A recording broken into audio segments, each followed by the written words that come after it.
The promise academy guys. आज जो हमारा कॉन्सेप्ट है वो भी रिलेटेड पार्टी है। लास्ट लेक्चर में हम लोगों ने किया था related party as per companies act 2013, लेकिन आज जो हम करने वाले हैं वो है related party as per IBC, that is insolvency and bankruptcy code 2016। मैंने आपको पहले ही कहा था, ये जो भी डेफिनेशन रिलेटेड पार्टी का है किसी भी एक्ट या रेगुलेशन या कोड में, वो बहुत ही कॉम्प्रिहेंसिव है और इसे याद रखना बहुत ही एक डिफिकल्ट टास्क है, लेकिन इम्पॉसिबल बिल्कुल नहीं है। और तो हम स्टार्ट करते हैं हमारा definition. Related party in relation to corporate debtor. Corporate debtor मतलब क्या? Corporate debtor means any person who owes debt. मैं आपको उसका definition from the IBC code बताती हूँ। Means a corporate person who owes a debt to any person. जिसने भी किसी के भी पैसों को लिया है या किसी का भी उधार लिया है, वो होता है कॉर्पोरेट डेटर। डेटर का मतलब वही है, बस कॉर्पोरेट का मतलब ये हो जाता है कि कोई एक ऑर्गेनाइजेशन या बॉडी कॉर्पोरेट को इंक्लूड करती है ये डेफिनेशन। तो इस कॉर्पोरेट पर्सन का भी एक बार मतलब समझ ही लेते हैं। कॉर्पोरेट पर्सन मतलब कंपनी, जो कि हमारी कंपनीज एक्ट में फॉर्म करती है। सेकंड इज एलएलपी, जो कि एलएलपी एक्ट 2008 में फॉर्म करती है। और थर्ड है लिमिटेड लायबिलिटी पर्सन। कोई भी एक पर्सन जिसकी लिमिटेड लायबिलिटी होती है, जैसे फॉर एग्जांपल एलआईसी टाइप के ऑर्गेनाइजेशंस, वो भी कॉर्पोरेट पर्सन में आती है। और कॉर्पोरेट डेटर, वही कॉर्पोरेट पर्सन कॉर्पोरेट डेटर बन जाता है तब जब वो किसी और से पैसे लेकर उसे पे तो करना सेकेंड मतलब टाइम के बाद होता है, लेकिन जो भी पर्सन पैसा लेता है वो होता है कॉर्पोरेट डेटर। अब हमारा डेफिनेशन है कि रिलेटेड पार्टी कौन है, किस ऑर्गेनाइजेशन, किस इंडिविजुअल, किस पर्सन को हम रिलेटेड पार्टी समझेंगे एक कॉर्पोरेट डेटर के पर्सपेक्टिव से। क्योंकि आईबीसी कोड बेसिकली एक रिवाइवल अपॉर्चुनिटी देता है एक ऑर्गेनाइजेशन को कि आप भले जो भी आज तक हुआ आप उसको छोड़ दो, आगे एक नई शुरुआत करें। अगर ये शुरुआत जो करने की कोशिश है नाकाम हो जाती है तो फाइनली लिक्विडेशन करके डिसोल्यूशन करना पड़ता है एक ऑर्गेनाइजेशन का। ठीक है, तो related party in relation to corporate debtor means, ये है रेगुलेशन 2 सब रेगुलेशन 24। और a director partner of corporate debtor और a relative of a director और partner of the corporate debtor. इस डेफिनेशन में कौन इंक्लूडेड है, कौन कौन से इंडिविजुअल्स, कौन कौन से पर्सन इंक्लूडेड है? कोई भी director in respect of a company, ठीक है, in respect of a company कोई भी डायरेक्टर हो या उसका रिलेटिव, जो कि कॉर्पोरेट डेटर जो रिलेटिव होता है उस डायरेक्टर का, वो भी रिलेटेड पार्टी में इंक्लूड करेंगे हम। रिलेटिव का भी डेफिनेशन एक अलग महाभारत है, तो उससे हम इस डेफिनेशन के एंड में डील करेंगे, क्योंकि बहुत जगह रिलेटिव का वर्ड आएगा। तो पहला है डायरेक्टर। डायरेक्टर कब होते हैं? कंपनी में। Second is partner. पार्टनर कब होंगे? एलएलपी में। एलएलपी में होते हैं डेजिग्नेटेड पार्टनर्स। तो इसलिए देखो, पार्टनर तो कभी भी कंपनी में नहीं होगा ना, तो डायरेक्टर ऑफ अ कंपनी और इज रिलेटिव। ठीक है, अगर कॉर्पोरेट डेटा एक कंपनी हो, तो अगर कॉर्पोरेट डेटा एक लिमिटेड लाइबिलिटी पर्सन है या फिर एलएलपी है, that is person with limited liability, जैसे एलआईसी मैंने एग्जांपल दिया आपको, अगर वो है तो उस केस में आएगा पार्टनर या उसका रिलेटेड पार्टी होगा। तो पहला पॉइंट क्या था? डायरेक्टर और partner of the corporate debtor या उसका रिलेटिव। डायरेक्टर और partner of the corporate debtor या उसका relative. Second point is KMP. KMP KMP का डेफिनेशन एज सच तो नहीं था कोड में, तो हम क्या प्रिज्यूम करेंगे कि ये डेफिनेशन केएमपी का कंपनीज एक्ट का ही है, जो मैंने लास्ट लेक्चर में कवर किया था, जिसमें आएंगे डब्ल्यूटीडी, सीईओ, सीएफओ, सीएस। तो आप उस लेक्चर को, अगर आप केएमपी का डेफिनेशन समझना है तो आप रेफर कर लेना। तो सेकेंड पॉइंट हमारा है की managerial person of corporate data और relative of KMP of the corporate data. पहले डेफिनेशन में क्या था? डायरेक्टर या पार्टनर एज द केस में भी और उसके रिलेटिव। सेकेंड पॉइंट है केएमपी या उसके रिलेटिव। बहुत ही सिंपल फॉर्म में अगर आप उसको ब्रेक करके पढ़ोगे तो बहुत ही इजी है समझने के लिए और रिटेन करने के लिए। फिर है सेकेंड पॉइंट में आएंगे, पहला तो हो गया केएमपी और उसके रिलेटिव।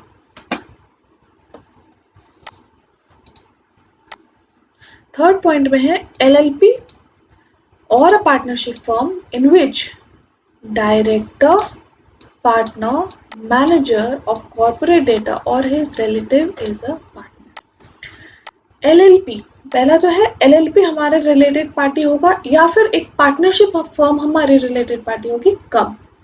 जब एक डायरेक्टर जो हमारी कंपनी का कॉर्पोरेट डेटर का डायरेक्टर है, उस कंपनी का उस फर्म में या एलएलपी में पार्टनर है, या जो पार्टनर है अगर हमारा एलएलपी है कॉर्पोरेट डेटर तो उसमें भी पार्टनर है, और या फिर हमारा मैनेजर जो इस कंपनी का मैनेजर है, उस जो एक कॉर्पोरेट डेटर का मैनेजर है उस पार्टनरशिप फर्म या एलएलपी में भी पार्टनर है, या फिर पार्टनर, मैनेजर, डायरेक्टर उनके कोई भी रिलेटिव उस फर्म में या एलएलपी में पार्टनर है, तो वो एलएलपी हमारी रिलेटेड पार्टी हो जाएगी। अब तक हमने क्या पढ़ा? डायरेक्टर, पार्टनर या उनके रिलेटिव, केएमपी या उनके रिलेटिव। थर्ड में है एलएलपी और पार्टनरशिप फर्म हमारे रिलेटिव कब बनेगी? वो बनेगी तब जब डायरेक्टर हमारे कॉर्पोरेट डेटर का उसमें पार्टनर है, पार्टनर हमारी एलएलपी का उसमें पार्टनर है, या मैनेजर हमारी कंपनी का हमारे कॉर्पोरेट डेटर का उसमें पार्टनर है, तो वो एलएलपी या पार्टनरशिप फर्म हमारी रिलेटेड पार्टी बन जाएगी। अब इस रिलेटेड पार्टी में हमें और किनको इंक्लूड करना और कैसे इंक्लूड करना है? हमारा फोर्थ पॉइंट है प्राइवेट कंपनी। प्राइवेट कंपनी को हम इंक्लूड कैसे करेंगे और कब करेंगे? प्राइवेट कंपनी, जब वो प्राइवेट कंपनी हमारी रिलेटेड पार्टी होगी जब एक डायरेक्टर जो हमारे corporate in which a director, partner और manager of the corporate debtor, यहाँ कॉर्पोरेट डेटर की बात हो रही है, चाहे वो एलएलपी हो या कंपनी हो। अगर कंपनी है तो डायरेक्टर, मैनेजर, या एलएलपी है तो पार्टनर। अगर इस कंपनी का जो कॉर्पोरेट डेटर है हमारी कंपनी का, वो हमारी कंपनी के डायरेक्टर, पार्टनर या मैनेजर उस कंपनी के डायरेक्टर है, या डायरेक्टर और यहाँ एंड है, so it will be included, director भी है और अपने रिलेटिव के साथ मिलकर 2% से ज्यादा होल्ड करते हैं शेयर कैपिटल। शेयर कैपिटल इसलिए इस डेफिनेशन में इंक्लूडेड है क्योंकि एक प्राइवेट कंपनी छोटी सी होती है, अगर उसमें भी हम पेड अप शेयर कैपिटल ले लेना तो वो दायरा बहुत छोटा हो जाएगा, इसलिए इसमें शेयर कैपिटल आता है। तो फिर से एक बार समझते हैं point D, that is private company हमारी रिलेटेड पार्टी तब होगी जब हमारे डायरेक्टर, हमारे पार्टनर या हमारे मैनेजर उस कंपनी, उस प्राइवेट कंपनी के डायरेक्टर भी है, मतलब या तो अपना पार्टनर, हमारा एलएलपी है और हमारा पार्टनर है तो उस कंपनी का डायरेक्टर है, और साथ में एंड है, इसमें ध्यान देने वाली बात है, and holds along with his relatives 2% से ज्यादा ऑफ द शेयर कैपिटल। ठीक है, ये क्लियर है आपको?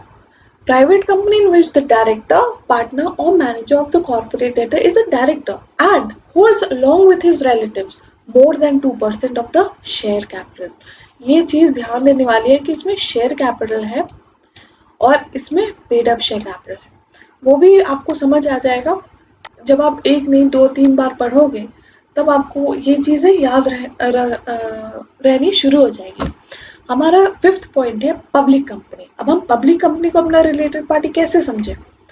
तो उसका कंडीशन भी सेम है, एकदम सेम है with that of the private company.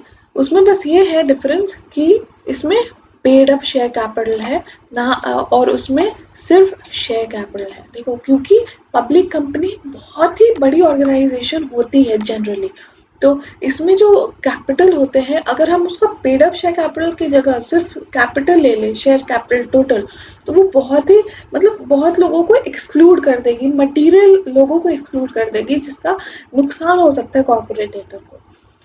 तो इसलिए पेड अप शेयर कैपिटल अगर हम ले, जैसे ऑथराइज्ड है 1 लाख, पेड अप है 10,000, 10,000 में 2% हो गया 200। अगर किसी का भी अलॉन्ग विथ हिज रिलेटिव 201 या उससे ज्यादा, 201 या उससे ज्यादा अगर होल्ड करते हैं तो वो हमारी कंपनी की, जो हमारे कॉर्पोरेट डेटर है, उसका रिलेटेड पार्टी हो जाएगा।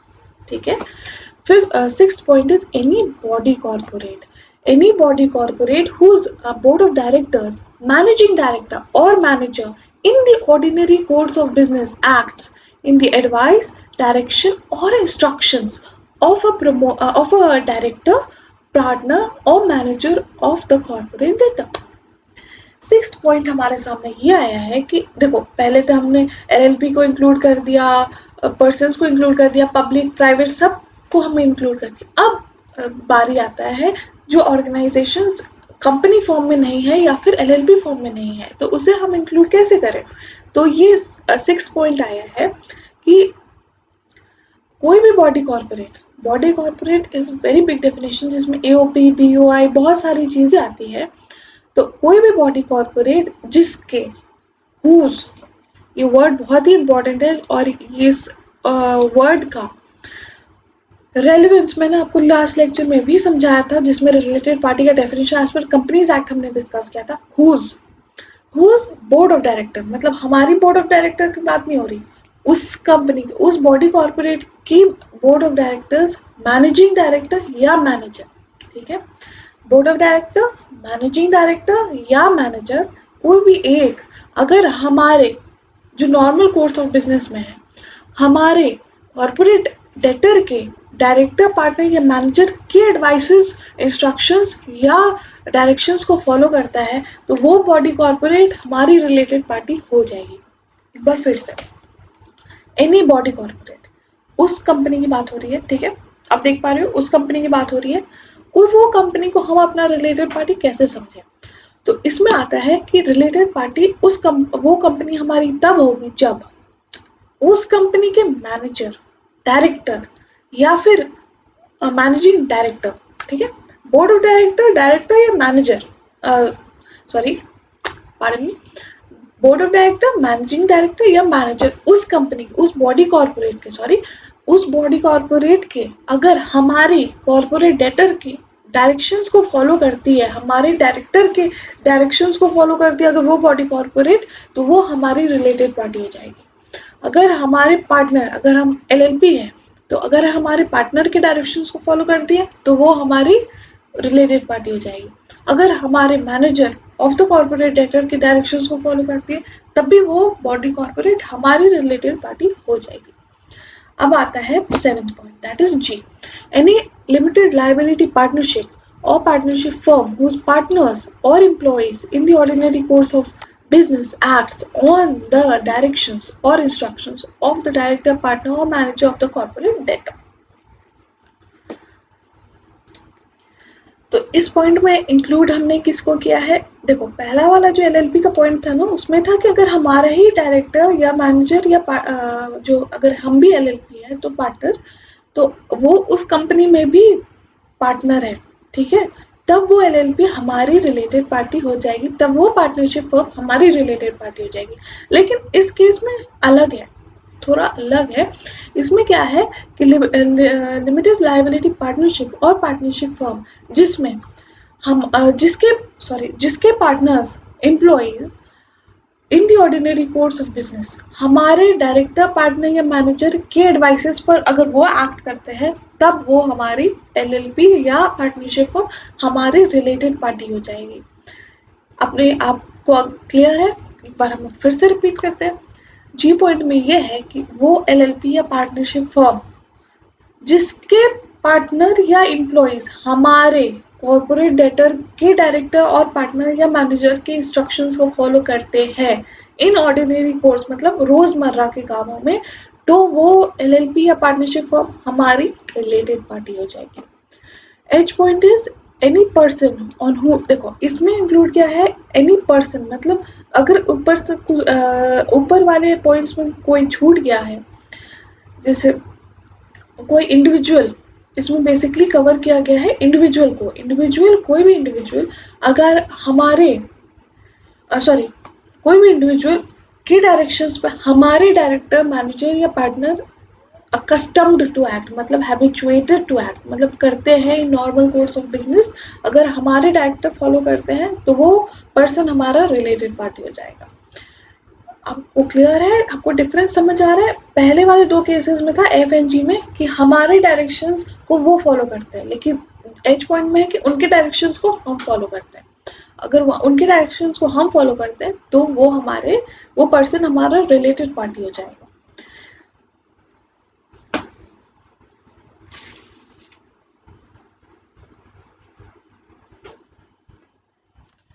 I point is a body corporate which is a holding, subsidiary or associate of the corporate debtor or a subsidiary of a holding company to which a corporate debtor is a subsidiary। ये point में 2 points included है। पहला कि holding, आपको definition पता होगा, I suppose कि आपको डेफिनेशन पता होगा होल्डिंग सबसे क्या होती है, एसोसिएट क्या होती है। होल्डिंग हमारी ऊपर वाली कंपनी जिसमें 50% से ज़्यादा वो कंपनी हमारे में शेयर होल्डिंग करती है, या हमारे से नीचे वाली कंपनी सबसे जिसमें हम 50% से ज़्यादा होल्ड करते हैं, या एसोसिएट 20 या उससे परसेंट से ज़्यादा होल्ड करते हैं। होल्डिंग हमारी ऊपर वाली कंपनी, सबसे हमारे नीचे वाली कंपनी, एसोसिएट हमारे साथ वाली कंपनी, मतलब जिसमें हम 20% या उससे ज़्यादा होल्ड करते हैं। ये हो गया पॉइंटिंग।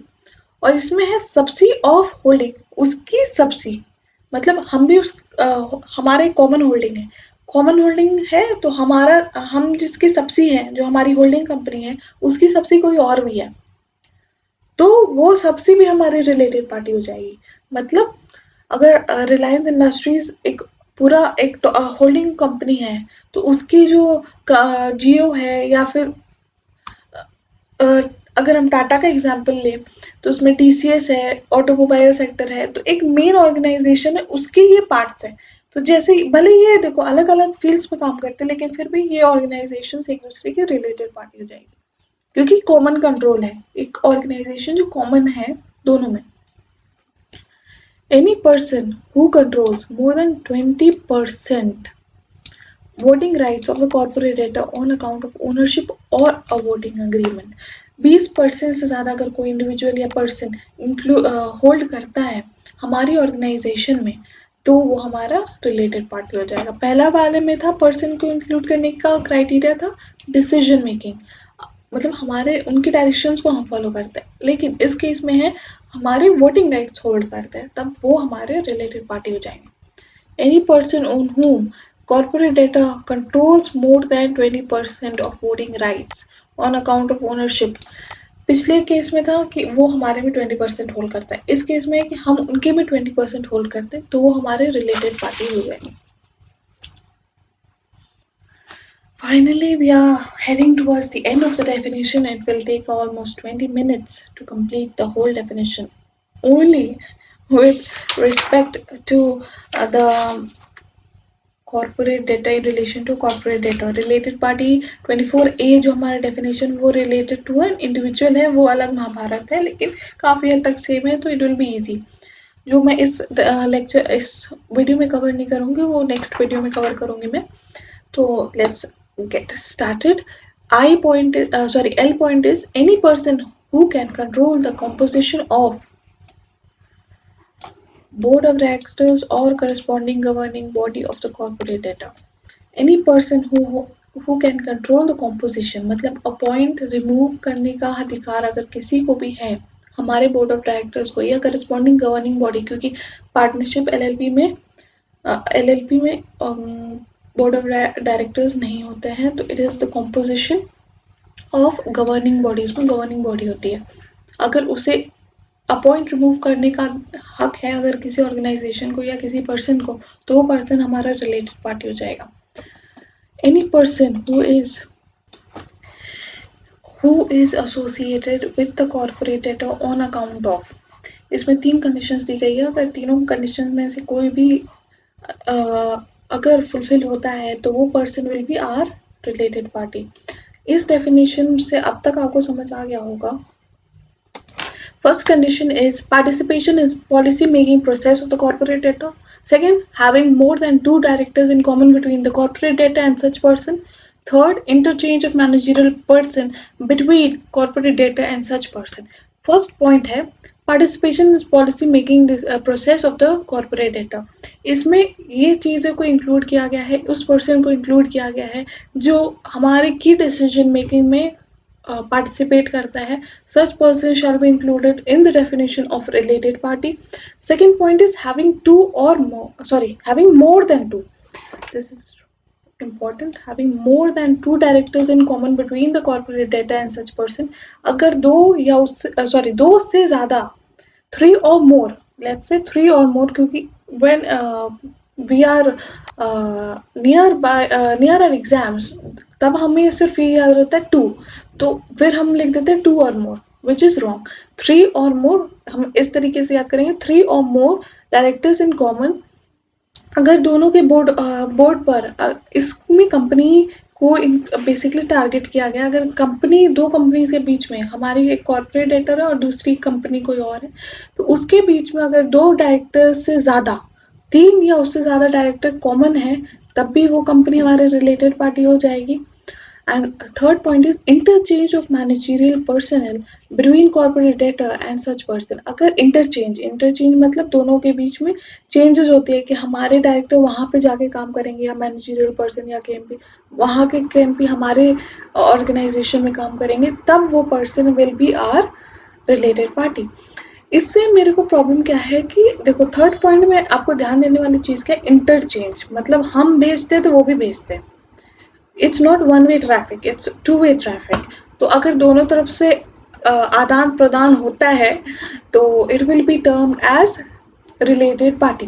तो डेफिनेशन आपने देख ही लिया कि इट took almost 22 minutes, जिसमें हमने एक डेफिनेशन को कवर किया, जो एक और जिसमें एक और डेफिनेशन इंक्लूडेड है, related party in respect to an individual, जो कि इस लेक्चर में तो पॉसिबल नहीं है क्योंकि लंबी लेक्चर्स मुझे करनी नहीं है. तो अगले लेक्चर में हम लोग करेंगे related party to an individual, और ये चीज़ों का आपको बहुत अच्छी तरीके से ध्यान देना है, ठीक है.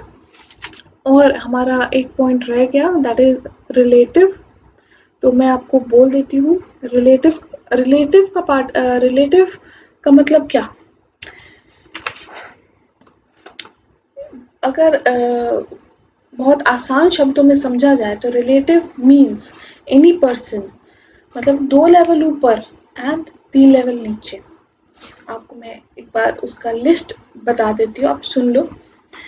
मेंबर्स, अगर HUF है तो उसके सारे मेंबर्स रिलेटेड हो जाएंगे. हस्बैंड वाइफ, ठीक है, हस्बैंड वाइफ या मतलब कोई भी इंडिविजुअल, उसका स्पाउस या उसकी स्पाउस, ठीक है. फादर मदर, ठीक है. उसके बाद डॉटर सन, ठीक है. फादर मदर ऊपर हो गए, father mother. Second is daughter son, जो नीचे हमारे एक लेवल नीचे आ गए. Sons daughter and son. Sons daughter मतलब हमारे बेटे का बेटा या बेटी, हमारी बेटी का बेटा या बेटी, या हमारे पोते का बेटा या बेटी, या पोती का बेटा या बेटी. इट्स मैंने आपको पहले कहा, 2 लेवल ऊपर मतलब हमारे पेरेंट्स और उनके पेरेंट्स, मतलब हमारे ग्रैंड पेरेंट्स, और हमारे से 3 लेवल नीचे दैट इज हमारे kids, their kids and their kids. समझ आ गया आपको. इसमें बेसिकली 6 लेवल की बात की गई है, और ये डेफिनेशन आप ज़रूर उसमें जाके रेफ़र करो IBC कोड में, इसके एक्ट में. और आपको फिर भी कोई कन्फ्यूजन हो तो please feel free to contact me on my email ID. I will provide it in the description box, and if you like the video, please like, share and subscribe, ताकि किसी को अगर सच में रिलेटेड पार्टी में के definition में problem आती थी जैसे मुझे आती थी, तो उसे हेल्प की जा सके. Thank you so much. Stay safe, stay healthy, and see you in the next video. Bye bye.